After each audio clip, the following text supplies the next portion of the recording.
किसान वाणी सुनने वाले सगले पंचन का हमरे कैसे राम राम भैया। उम्मीद करते हैं अपना बच्चे स्वस्थ और सुरक्षित हो। और बता दें जाए कि यह कार्यक्रम के प्रायोजक हैं कृषि मंत्रालय भारत सरकार। जैसा कहा कि जिनकर सोच में आत्म सम्मान आए, हम बच्चे अपन आत्म सम्मान का जगाए रखी कि को का कही हम ही को का कुछ कहे न दे, हम पढ़े लिखे नहीं आयन, हम गरीब आहन। हाँ भैया, ऐसा ना आए कि हम ही अपन आत्म सम्मान बना कर रखे क्या है कि भैया जौन हमरे पास है हम ओमा खुश हैं, ठीक है। और कौन गलत काम करी ना तो कभू अपना नजर से कहू कि गिरबे ना करी है, ठीक है। तो आत्म सम्मान जौन कहा उठे ना कि हमार जौन है वो सबसे बढ़िया, ठीक। हम ही जौन हमरे पास है और हम कहू के मतलब कहू के दया के पात्र नहीं आए, तुम कह दे तो हम कर दे वो ना, कौनो बात नहीं है। पे नजर से न गिरब तुम्हार खाए से हम गलत नहीं आए, ठीक है। और जौन सोचा थे कि हमार जौन हम सोच लिए वो बढ़िया बढ़िया हो, उनका हौसला मने जो उनका सोच बढ़िया हो, जो उनके काम करें का मन बहुत बढ़िया हो, मन मिठास होती। और जेकर नियत अच्छी हो, जो सही सोच के साथ काम करत हो, जेकर सच्चाई हो साफ, वह की जिंदगी गुलाब कस है। तो हम मानित हैं कि अपना सगले पचन कहीं यह मेरे के गुलाब कस जिंदगी हो।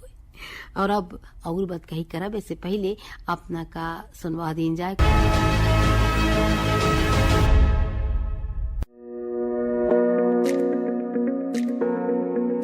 आज भारत का किसान पहले से अधिक सशक्त, समृद्ध और आत्मनिर्भर है। इसका कारण है माननीय प्रधानमंत्री श्री नरेंद्र मोदी जी के नेतृत्व में भारत सरकार द्वारा लगभग 10 वर्षों से किसानों के लिए चलाई जा रही अनगिनत योजनाएं, जैसे सॉइल हेल्थ कार्ड, प्रधानमंत्री फसल बीमा योजना, पीएम किसान सम्मान निधि योजना, पीएम किसान समृद्धि योजना, पीएम कृषि सिंचाई योजना इत्यादि। इस वर्ष लाल किले की प्राचीर से प्रधानमंत्री जी ने कृषि के क्षेत्र में आधुनिकीकरण की दिशा में एक संकल्प लिया कि हमारे एग्रीकल्चर सेक्टर में टेक्नोलॉजी आए, एग्री टेक को बल मिले, इसलिए विमेन सेल्फ हेल्प ग्रुप की बहनों को हम ट्रेनिंग देंगे और हजारों ऐसे विमेन सेल्फ हेल्प ग्रुप को भारत सरकार ड्रोन देगी, ट्रेनिंग देगी और हमारे एग्रीकल्चर के काम में ड्रोन की सेवाएं उपलब्ध हो। इसके लिए हम शुरुआत करेंगे। प्रारंभ हम 15,000 विमेन सेल्फ हेल्प ग्रुप के द्वारा ये ड्रोन की उड़ान का हम आरंभ कर रहे हैं। इसी कड़ी में आज प्रधानमंत्री नरेंद्र मोदी जी ड्रोन दीदी योजना का शुभारंभ कर रहे हैं। भारत सरकार की नई पहल के अंतर्गत ड्रोन दीदी योजना को कार्यान्वित किया गया है। ड्रोन और उसके सहायक एक्सेसरीज की खरीद के लागत का 80% या अधिकतम 8 लाख रुपए तक स्वयं सहायता समूहों को केंद्रीय वित्तीय सहायता प्रदान की जाएगी। इस क्रांतिकारी पहल से अतिरिक्त आय अर्जित करने के लिए हमारे किसान सक्षम होंगे। माननीय प्रधानमंत्री श्री नरेंद्र मोदी जी के नेतृत्व में भारत सरकार किसानों को ड्रोन के उपयोग के लिए प्रोत्साहित कर रही है। किसान ड्रोन का उपयोग कर पारंपरिक खेती के तरीकों को बदल रहा है। आधुनिक हाई रेजोल्यूशन कैमरा और उन्नत सेंसर से लैस किसान ड्रोन भारतीय कृषि क्षेत्र को नई ऊंचाइयों पर ले जाने की क्षमता रखते हैं। कीटनाशकों और उर्वरकों का छिड़काव, हवाई निगरानी, फसल और मृदा स्वास्थ्य की निगरानी, बीजारोपण, क्षतिग्रस्त फसलों का आकलन और फसल बीमा के दावों की जानकारी दे सकता है। किसान ड्रोन की उपलब्धता के लिए केंद्रीय कृषि मंत्रालय द्वारा ड्रोन की खरीद के लिए वित्तीय सहायता दी जा रही है। ड्रोन दीदी योजना को अपनाने से स्वयं सहायता समूह की महिलाओं पर व्यापक प्रभाव पड़ेगा और इनकी आय में भी वृद्धि होगी। कल तक जो हमारे किसान संसाधन के अभाव में कठिनाइयों में थे, वो अब नई तकनीक की ताकत से मजबूत हो रहे हैं।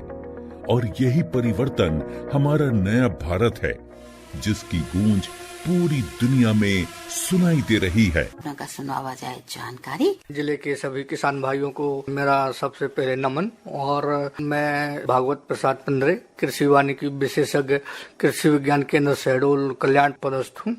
और जैसा कि किसान भाइयों के लिए मैं एक नेपियर घास की वैज्ञानिक खेती के बारे में किसान भाइयों को मैं बताना चाहूंगा, जिससे कि किसान भाई अपना एक रोजगार का साधन और अतिरिक्त इनकम का जो एक जरिया है, वो किसान भाई कैसे उसको बनाकर अपना जीवन और उत्पादन में अधिक वृद्धि, आय में वृद्धि और अपने पूरा सकल उत्पादन में वृद्धि कैसे कर सकेंगे। तो सबसे पहले किसान भाई ये बताना चाहूंगे, नेपियर ग्रास जो कि गन्ने की प्रजाति का ही घास है, जो कि एक प्रकार से बहुवर्षीय घास है। और इस घास को एक बार लगाने से कम 5 से 7 साल तक के किसानों को यदि इसको लगा लेते हैं तो 5 साल से 7 साल तक का जो ड्यूरेशन है, इस बीच में किसानों को हरा चारा के लिए कहीं भटकना नहीं पड़ेगा। चलिए बात करते हैं इसकी क्या खासियत है। नेपियर ग्रास, इसका जो अपना साइंटिफिक नेम में उसको पेनिसिटम परप्यूरम कहते हैं और साथ ही ये ग्रेमनी कुल से संबंध रखता है। तो इसको किसान भाई कैसे और क्यों, कहाँ पर, किस प्रकार से लगाया जा सकता है, इसके लिए हम सबसे पहले बात करेंगे क्लाइमेट की।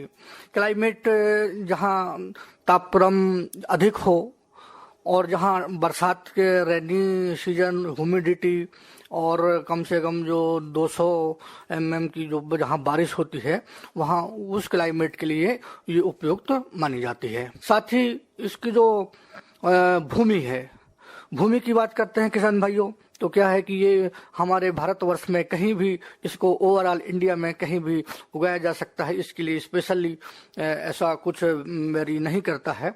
लेकिन यहाँ पर बात करते हैं जैसे बलुआ दोमट मिट्टी है।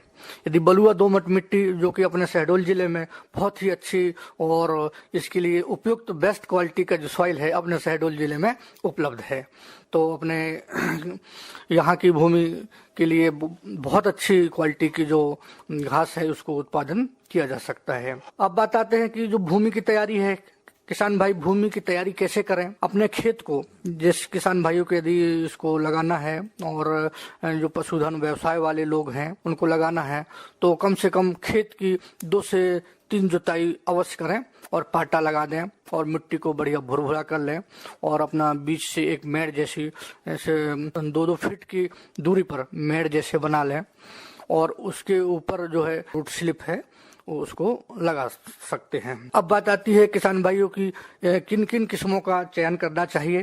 तो इसकी वैरायटी है जो किस्में हैं, Pusa Napier hybrid 1, Pusa Napier hybrid 2 और नेपियर हाइब्रिड गजराज।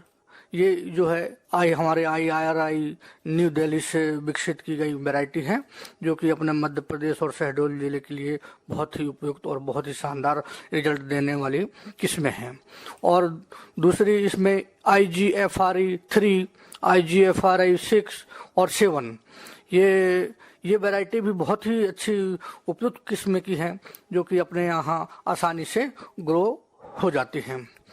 अब बात आती है किसान भाइयों कि जो समय है, सोविंग टाइम है, अभी जो अपना सीजन चल रहा है खरीफ सीजन, जो कि रेनी सीजन, अभी अपना मानसून के दौरान जो है जो उपयुक्त टाइम है अभी जुलाई अगस्त है, ये इसको लगाने का तो बेस्ट एवं सर्वोत्तम टाइम माना गया है। और इस समय में पानी की उपलब्धता और नमी उपलब्ध है, इसलिए इस सीजन में लगाना तो बहुत ही अच्छी। यदि किसान भाई दूसरे समय में यदि खरीफ सीजन में लगाना चाहें तो खरीफ सीजन में अपने दिसंबर और जनवरी महीने को छोड़ करके आप फरवरी से दिसंबर के बीच में किसी भी समय में उसको आप आसानी से लगाया जा सकता है। अब बात आती है किसान भाइयों की जो इसको किस किस विधि से लगाया जा सकता है। तो इसके लिए अपना वेजिटेटिव प्रोपिगेशन के माध्यम से राइजोम्स के माध्यम से भी लगाया जा सकता है, रूट स्लिप है और स्टेम कटिंग है। इस तरह से अपना किसान भाई अपने जो भी विधि से लगाना चाहेंगे वो अपना सेलेक्ट करके लगा सकते हैं। स्टेम कटिंग की बात है, जहाँ तक स्टेम कटिंग है और रूट स्लिप है, तो इसको किसान भाई क्या करें, दो अपना खेत तैयार करने के बाद 2 फीट में 2 फीट आपकी प्लांट टू प्लांट का डिस्टेंस रहेगा और 2 मीटर अपना ये रो टू रो। तो इस तरह से इसमें अपनी जो गहराई है वहाँ से रूट स्लिप को आप जैसे ही लगाएंगे तो कम से कम 7 से 8 सेंटीमीटर गहराई पर लगी हो, और उसकी कटिंग जो है ये कम से कम उसमें कटिंग करते समय ये ध्यान रखना चाहिए कि 2 गांठें उसमें जरूर उपलब्ध हों। तो कम से कम 1 फीट की लंबाई हो उस कटिंग की, और कम से कम आधी जो गांठें हैं, 1 गांठ जमीन के अंदर रहे और 1 गांठ जो है जमीन के बाहर, और वो सीधा हॉरिजेंटल नहीं रहे, कम से कम वो 40 डिग्री के झुकाव पर अवश्य रखें, जिससे कि उसमें जो कल्ले आने की संभावना है वो बहुत अच्छी तरीके से होगी। अब बात आती है किसान भाइयों की फर्टिलाइजर खाद डोज। ये इस घास में तो वैसे साल भर या किसी प्रकार के फर्टिलाइजर की आवश्यकता नहीं होती है, लेकिन भी ऐसा हो सकता है कि आपको बहुत अच्छे से कमर्शियल पर्पज से उसको ग्रो करना चाहेंगे, तो उसके लिए कम से कम अपने साल में नाइट्रोजन की जो मात्रा है 120 से 150 केजी आप पर हेक्टेयर जो इसकी नाइट्रोजन की मात्रा है वो देना चाहिए। और इसमें बात आती है फास्फोरस की। फास्फोरस जो है 50 से 70 किलोग्राम पर हेक्टेयर इसको किसान भाइयों को ये देना चाहिए। कम से कम इससे जो है अपना आउटपुट है वो बहुत अच्छी तरीके से। अब बात आती है इसमें पोटास की इसमें ज़रूरत नहीं है। और अब बात करते हैं किसान भाई को इरिगेशन, जो सिंचाई है, सिंचाई किस प्रकार से करनी चाहिए, कब करनी चाहिए, क्यों करनी चाहिए, इसको मैं बताना चाहूँगा कि सिंचाई जो है इसमें वैसे तो सिंचाई की बहुत अधिक इसमें इस घास को जरूरत नहीं पड़ती है। इसमें यदि चाहे तो गर्मी के समय में इसको कम से कम 10 से 12 दिन के अंतराल में एक सिंचाई जो है अवश्य दे देना चाहिए। और रही बात बरसात में तो इसकी ज़रूरत है ही नहीं है, और बसंत ऋतु में है, बसंत ऋतु या फिर अन्य जो दूसरे मौसम है उसमें 20 से 25 दिन के अंतराल में एक सिंचाई जो है दे देनी चाहिए। और बात आती है कि अब इसमें वीडिंग जो है अपने खरपतवार नियंत्रण जो है, तो अपना निंदाई गुड़ाई का काम है, तो वो निरंतर जो है 15 दिन के इंटरवल में कम से कम 15 दिन के इंटरवल में किसान भाई को इसको जो है अवश्य कर लेने चाहिए, जिससे कि क्या है उसमें जो अनवांटेड प्लांट्स हैं, अनवांटेड वो चीज़ें हैं उसमें अट्रैक्ट ना हो पाए। अब बात आती है किसान भाइयों की जो इसकी कटाई है, जैसे आप खेत में रोपाई अपना प्लांटिंग कर दिए, रूट स्लिप लगा दिए हैं, इसकी जो हार्वेस्टिंग है, कटाई है, तो कटाई जो है कम से कम पहले जब आप एक बार लगा देते हैं, शुरुआत कर रहे हैं, तो पहली जो कटाई होगी वो पहली कटाई जो है कम से कम 60 से 65 दिन के बाद ही करना चाहिए, इसके पहले नहीं करना चाहिए। और दूसरी कटाई जो है 30 से 40 दिन के अंतराल में ये निरंतर जो है इस तरह से करते रहना चाहिए। और ये एक प्रकार से जो अपना ईयरली है, वार्षिक कटाई है, वार्षिक कटाई इसमें 6 से 7 कटाई जो है किसान भाइयों को ये आसानी से उपलब्ध हो जाएगी। अब बात आती है किसान भाइयों की जैसे अपन उपज है। अब आपको सबसे बड़ी बात तो है कि उपज किस मिले, कहाँ किस प्रकार से मिले और कितनी मात्रा में मिले। तो यदि अपने को किसान भाइयों को उपज नहीं मिलेगा तो वो थोड़ा सा डिमोशलाइजेशन की ओर वो प्रेशर में चले जाएंगे।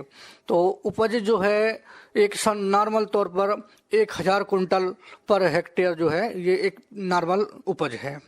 और यदि इसकी बेस्ट जो उपज है, जो बहुत अच्छे तरीके से यदि किसान भाई किए हैं, तो उनके कम से कम 2500 कुंटल पर हेक्टेयर जो है ये आसानी से किसान भाइयों को मिल जाएगा।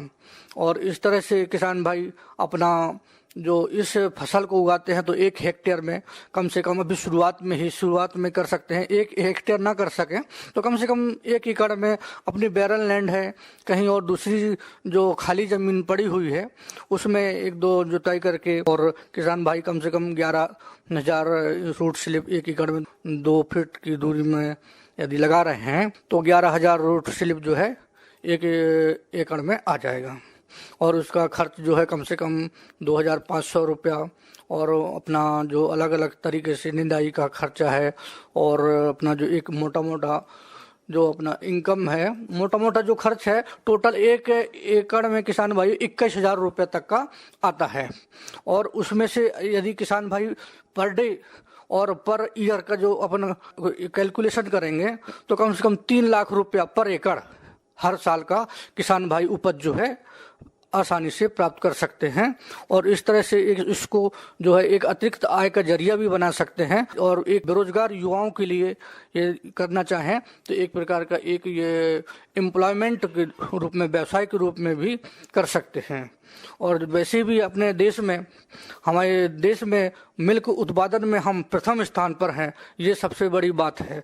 और आज हमारे भारत में सबसे ज़्यादा पशुधन की संख्याएं हैं, और जिनसे होने वाले अपने जो FYM है, गोबर है, खाद है, हमारे भारत सरकार यही चाह रही है कि आप इस समय नेचुरल फार्मिंग की ओर चलें। नेचुरल फार्मिंग की बात करते हैं तो यदि देसी गाय का होना बहुत ज़रूरी है, पशुधन होना ज़रूरी है, खाद हमको मिलता रहे, वर्मी कंपोस्ट बना सकेंगे, उसको अपन खेत में डालेंगे तो वो निश्चित तौर पर एक नेचुरल फार्मिंग का जो शासन की मंशा है उसको भी हम भरपाई ज़रूर कर सकेंगे। इस तरह से किसान भाई यदि किसी प्रकार की किसी समस्या होती है तो मेरा नंबर है 7697024787। भागवत 15 कृषि विज्ञान केंद्र में आकर मुझसे डायरेक्ट संपर्क भी किया जा सकता है। और संबंधित किसानों को मैं ये भी बताना चाहूँगा, यदि जो भी किसान अभी हमारे श्रोतागण होंगे तो वो कृषि विज्ञान केंद्र आकर हमसे सीधा संपर्क कर सकते हैं।